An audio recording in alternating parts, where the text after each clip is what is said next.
जैम्यूल विधि के बाद में अगली जो अलैंगिक जनन की विधि है उसका नाम है बीजाणु जनन। तो पढ़ते हैं बीजाणु जनन के बारे में क्या होता है। देखिए, शैवाल और जो कवक होते हैं, शैवाल और कवक में अलैंगिक जनन की एक विधि होती है जिसको कहा जाता है बीजाणु जनन। बीजाणु जनन में बीजाणुओं का निर्माण होता है और बीजाणु भी उनमें जो बनते हैं वो दो प्रकार के बनते हैं, एक जिनको कहा जाता है चल बीजाणु और दूसरे जिनको कहा जाता है अचल बीजाणु। चल बीजाणु जिनमें कशाब पाए जाते हैं, कशाब उपस्थित होने की वजह से ये बीजाणु गतिशील होते हैं, इस वजह से इनको चल बीजाणु कहा जाता है। इसका उदाहरण आता है क्लेमाइडोमोनास। जबकि अचल बीजाणु जो होते हैं, अचल बीजाणु में कशाब नहीं पाए जाते, इस वजह से ये बीजाणु अगतिशील होते हैं और इनके अचल बीजाणु कहा जाता है। इसका उदाहरण आता है यूलोथ्रिक्स। ठीक है, तो पहले हम पढ़ते हैं इसमें बीजाणु जनन के बारे में, किसे कहा जाता है बीजाणु जनन। ठीक है, तो अगली जो मेथड हम पढ़ रहे हैं अलैंगिक जनन की 8वीं विधि है, इसको कहा जाता है बीजाणु जनन। और बीजाणु जनन द्वारा अलैंगिक जनन किस में होता है? शैवाल में होता है और किस में होता है? कवक में होता है। ठीक है, तो यहाँ पर मैं लिख रहा हूँ कि शैवालों में बीजाणु निर्माण के द्वारा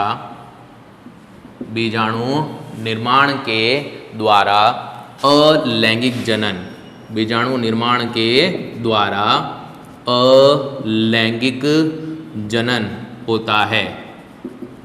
बीजाणु निर्माण के द्वारा अलैंगिक जनन होता है, इसे बीजाणु जनन कहते हैं। इसे बीजाणु जनन कहते हैं।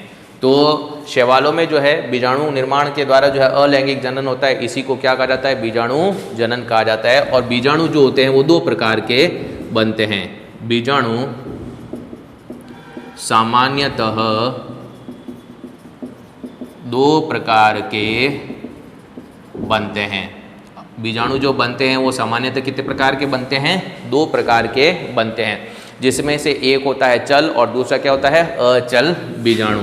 ठीक है, तो एक होता है जिसको कहा जाता है चल बीजाणु और दूसरा जो होता है उसको कहा जाता है अचल बीजाणु। तो दो प्रकार के बीजाणु होंगे, चल बीजाणु और कौन सा हो गया? अचल बीजाणु। जिसमें से पहला जो आता है जिसको कहा जाता है चल बीजाणु। अब चल बीजाणु जो है इसका तात्पर्य क्या होता है? ऐसे बीजाणु जिनमें कशाब उपस्थित होते हैं, जो गतिशील होते हैं, उनको क्या कहा जाता है? चल बीजाणु kहा जाता है। तो क्या है? चल बीजाणु कहा जाता है। किसको कहा जाता है? कि ऐसे बीजाणु जिनमें कशाब उपस्थित होते हैं, जिससे ये बीजाणु गतिशील होते हैं। इनको क्या कहेंगे? गतिशील है तो क्या कहेंगे? इनको चल बीजाणु कहते हैं। इनको चल बीजाणु कहते हैं। ठीक है, तो सीधा सिंपल सा है कि बीजाणु जिनमें कशाब पाए जाते हैं, कशाब की उपस्थिति के कारण ये गतिशील हो जाते हैं और ऐसे बीजाणु को ही हम क्या कहेंगे? चल बीजाणु कहते हैं। और इसका जो उदाहरण आता है वो है क्लेमाइडोमोनास। क्लेमाइडोमोनास शैवाल है, क्लेमाइडोमोनास। ठीक है ना, क्लेमाइडोमोनास शैवाल। इसी तरीके से एक कवक है जिसको कहा जाता है एल्ब्यूगो। एल्ब्यूगो में भी चल बीजाणु बनते हैं। ठीक है, एक उदाहरण आ जाएगा एल्ब्यूगो। ठीक है, कवक। अब ये तो हमने बात की चल बीजाणु की। चल बीजाणु के बाद में, अच्छा, ये चल बीजाणु कैसे दिखते हैं? ये इस तरीके से होंगे, ये इस तरीके से। ठीक है ना, और यहाँ पर इनमें ये ऐसे कशाब पाए जाते हैं। ठीक है, कशाब की उपस्थिति की वजह से जो है ये गति कर पाते हैं और इनको जो है गतिशील चल बीजाणु या चल बीजाणु कहा जाता है। ठीक है, अब दूसरा जो इसमें आता है वो क्या आता है? अचल बीजाणु। अचल बीजाणु किसको कहेंगे? बिल्कुल इसका विपरीत हो जाएगा। इसका विपरीत का तात्पर्य समझ गए होंगे आप। ऐसे बीजाणु जिनमें कसाब अनुपस्थित होते हैं, जो गति नहीं कर पाते हैं, अगतिशील होते हैं, उन्हीं को हम क्या कहते हैं, अचल बीजाणु कहा जाता है। और इसका जो उदाहरण आता है वो आता है यूलोथ्रिक्स। क्या होगा? यूलोथ्रिक्स। तो अचल बीजाणु किसे कहा जाता है कि ऐसे बीजाणु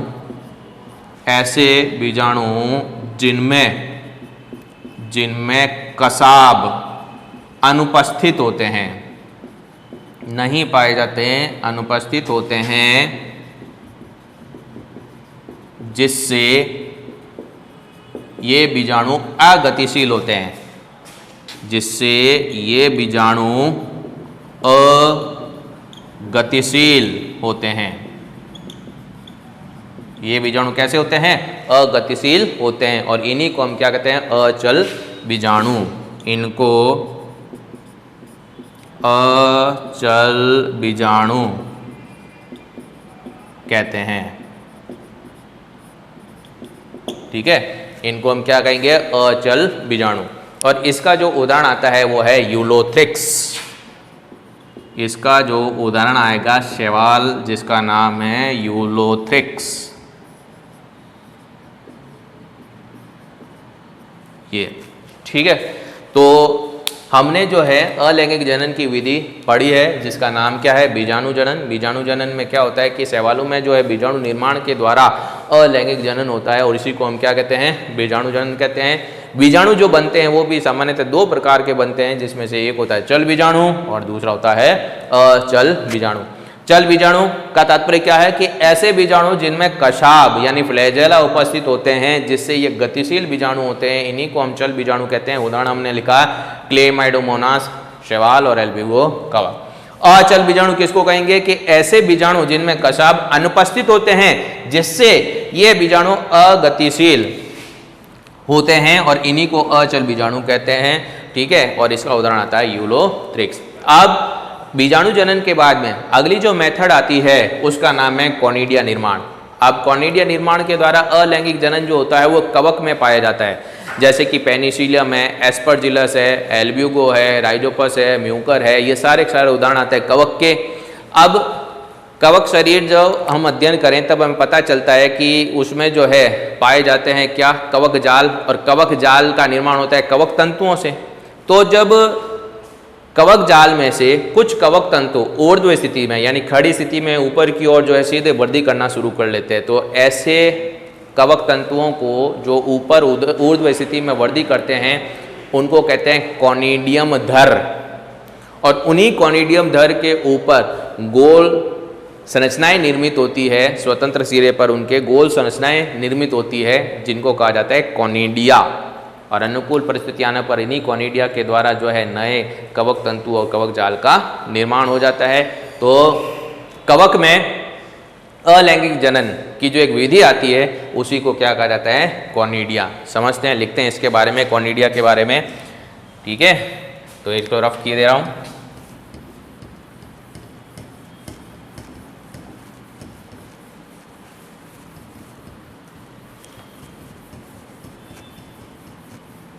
देखते हैं अगली विधि जिसको कहा जाता है कॉनिडिया।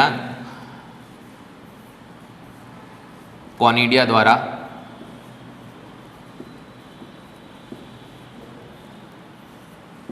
ठीक है, कॉनिडी द्वारा अलैंगिक जनन होता है किसमें? कवक में। तो ध्यान देना, कवक जैसे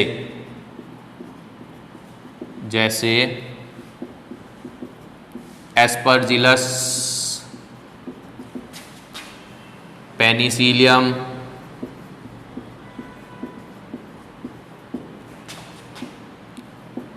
राइजोपस,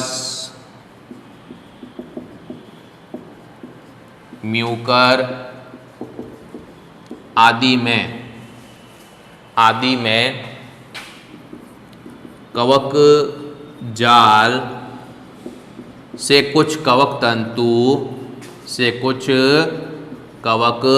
तंतु, ठीक है ना, कवक जाल से कुछ कवक तंतु ऊर्ध्व स्थिति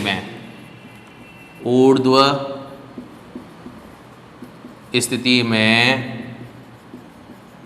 वृद्धि करते हैं। ऊर्ध्व स्थिति में क्या करते हैं? वृद्धि करते हैं, जिनको कॉनिडियम धर, जिनको कॉनिडियम धर कहते हैं। ठीक है ना। तो कवक तंतु जो ऊर्ध्व स्थिति में वृद्धि करते हैं क्या कहलाते हैं? वो कहलाते हैं कॉनिडियम धर कहलाते हैं। और इन्हीं कॉनिडियम धर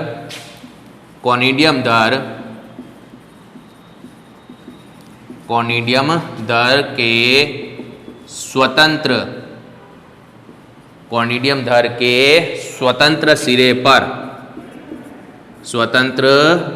पर गोलाकार संरचना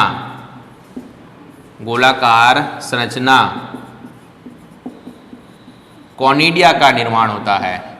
गोलाकार संरचना यानी कि किसका निर्माण होता है? कॉनिडिया का निर्माण होता है। ठीक है। और यही कॉनिडिया अनुकूल परिस्थिति आने पर निर्माण करती है नए कवक तंतु कवक जाल का। ठीक है। अनुकूल परिस्थिति आने पर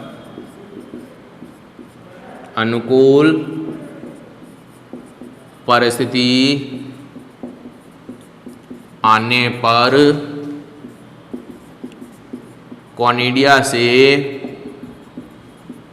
नए कवक तंतु व कवक जाल का क्या होता है? निर्माण होता है। ठीक है दोस्तों। तो कॉनिडिया द्वारा अलैंगिक जनन किस में होता है? कॉनिडिया द्वारा अलैंगिक जनन होता है कवक में। उदाहरण दीजिए। उदाहरण आ जाएगा एस्परजिलस, पेनिसिलियम, राइजोपस, म्यूकोर आदि। होगा क्या इसमें कि कवक जाल से कुछ कवक तंतु कौन सी स्थिति में? ऊर्ध्व स्थिति में क्या करते हैं? वृद्धि करते हैं। उन्हीं को हम क्या कहते हैं? कॉनिडियम धर कहते हैं। और इन्हीं कॉनिडियम धर के स्वतंत्र सिरे पर गोलाकार संरचना बनती है जो क्या कहलाती है? कॉनिडिया कहलाती है। और यही कॉनिडिया अनुकूल परिस्थिति आने पर नए कवक तंतु और कवक जाल का क्या करती है? निर्माण कर देती है। तो यह है कॉनिडिया द्वारा। अब क्या है, एक थोड़ा सा एक चित्रात्मक इसमें देखो आप समझिएगा। जैसे मान लीजिए ये मैं यहाँ पर ये जो जाल जैसी संरचना बना रहा हूँ, ये समझ लीजिए कि ये कवक जाल है। ये हो जाएंगे इसमें कवक जाल। ठीक है। अब इसमें से कवक जाल में से कुछ कवक तंतु ऊर्ध्व स्थिति में वृद्धि कर रहे हैं। जैसे मान लीजिए ये ऊर्ध्व स्थिति में क्या कर रहे हैं? यहाँ पर वृद्धि कर रहे हैं कि इन्होंने वृद्धि। अब इन्हीं के स्वतंत्र सिरे पर यहाँ पर आप देखते हो गोलाकार संरचनाएं बन जाती है। ये बन गई गोलाकार संरचनाएं। ये जो गोलाकार संरचनाएं बनी हैं ये तो कहलाती है कॉनिडिया। ये तो क्या कहलाएगी? कॉनिडिया कहलाएगी। ठीक है। और कवक तंतु जो ऊर्ध्व स्थिति में सीधे वृद्धि कर रहे हैं इनको कहेंगे कॉनिडियम धर। इनको कहेंगे कॉनिडियम धर। तो ये हुआ कॉनिडिया द्वारा जो है अलैंगिक जनन। अब इसके बाद में जो अंतिम विधि हम पढ़ेंगे अलैंगिक जनन की, उसको कहा जाता है कायिक प्रवर्धन। कायिक प्रवर्धन का मतलब क्या होता है? देखिए, पादप के कायिक अंग होते हैं जिनका नाम होता है जड़, तना और पत्ती। ये तीनों ही पादप के कायिक अंग कहलाते हैं। और जब इन्हीं कायिक अंगों से यानी जड़, तना, पत्तियों से अगर नए पौधे का निर्माण होता है, नए पादप का निर्माण होता है, तो उसे क्या कहा जाता है? कायिक प्रवर्धन। यानी कायिक प्रवर्धन पादपों में पाई जाने वाली एक अलैंगिक जनन की ऐसी विधि है जिसमें बीज की आवश्यकता नहीं होती। बिना बीज के ही पादप के कायिक अंग, जड़, तना और पत्तियों के द्वारा नए पादप का निर्माण होता है। तो 3 कायिक अंग है, तना है, जड़ है, पत्ती है। तो इसका मतलब है कायिक प्रवर्धन जो करने वाले जो कायिक अंग हैं उनको प्रवर्ध भी कहा जाता है। ठीक है। और कायिक प्रवर्धन जो है अलग अलग भागों से हो रहा है, इसलिए इसके अलग अलग प्रकार पाए जाते हैं। जैसे तने द्वारा कायिक प्रवर्धन, जड़ द्वारा कायिक प्रवर्धन, पत्तियों द्वारा कायिक प्रवर्धन और जननांगों द्वारा कायिक प्रवर्धन। तो अब जो अंतिम विधि पढ़ेंगे इसमें अलैंगिक जनन की, वो हो जाएगी कौन सी? कायिक प्रवर्धन। पढ़ते हैं कायिक प्रवर्धन के बारे में।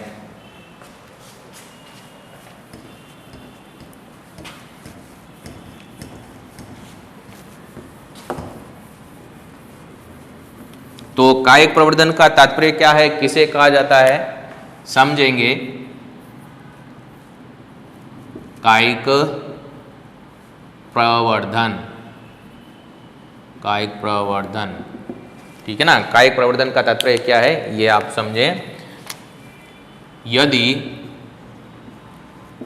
पादप के कायिक अंग, पादप के कौन से अंग, कायिक अंग, जड़ तना पत्तियों, जड़ तना और क्या हो जाएगा, पत्तियों के द्वारा नए पादप के द्वारा नए पादप का निर्माण होता है, नए पादप का निर्माण होता है, तो इसे कायिक प्रवर्धन कहते हैं। तो इसे कायिक प्रवर्धन कहते हैं। इसको क्या कहेंगे, कायिक प्रवर्धन कहते हैं। तो कहने का मतलब है कि कायिक प्रवर्धन में बीज की आवश्यकता नहीं होती। इस विधि में नए पादप के निर्माण हेतु बीज की आवश्यकता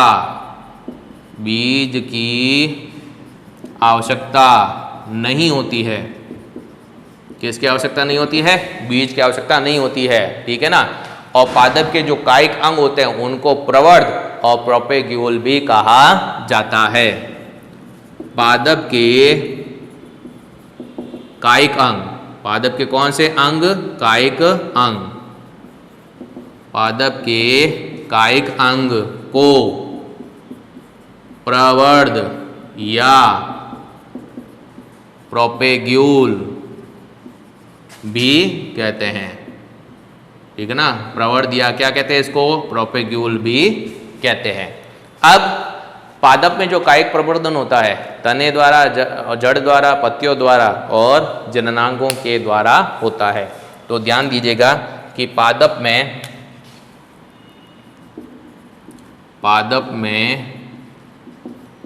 कायिक प्रवर्धन निम्न विधियों द्वारा होता है, निम्न विधियों द्वारा होता है। अब कौन कौन सी विधियां हैं, सबसे पहली जो इसमें विधि का नाम आता है, ठीक है, उसको कहा जाता है तने द्वारा कायिक प्रवर्धन। फिर जो दूसरी विधि आती है उसको कहा जाता है जड़ों द्वारा कायिक प्रवर्धन। तीसरी विधि जो आती है उसको कहा जाता है पत्तियों द्वारा कायिक प्रवर्धन, पत्तियों द्वारा कायिक प्रवर्धन। और इसके बाद में चौथा जो इसमें आएगा प्रकार वो आ जाएगा जननांगों द्वारा कायिक प्रवर्धन। तो ये कायिक प्रवर्धन हमें अध्ययन करने हैं। एक बार आप फिर से समझ लें, रिवाइज कर रहा हूँ मैं। कायिक प्रवर्धन का तात्पर्य क्या होता है कि पादप के कायिक अंग, जड़, तना और पत्तियों के द्वारा यदि नए पादप का निर्माण होता है तो उसे हम क्या कहते हैं, कायिक प्रवर्धन कहते हैं। इस विधि में ध्यान रखिएगा पादप के निर्माण हेतु बीज की आवश्यकता नहीं होती है और पादप के कायिक अंग जो होते हैं उनको प्रवर्ध या प्रोपेग्यूल भी कहा जाता है। और पादप में जो कायिक प्रवर्धन कौन कौन सी विधियों के द्वारा होता है, नाम बताइए। तो नाम हो जाएगा तने द्वारा कायिक प्रवर्धन, जड़ द्वारा कायिक प्रवर्धन, पत्तियों द्वारा कायिक प्रवर्धन और जननांगों द्वारा कायिक प्रवर्धन। पहला आप यहाँ तक एक बार नोट कीजिएगा, फिर हम इन चारों के बारे में अध्ययन करते हैं।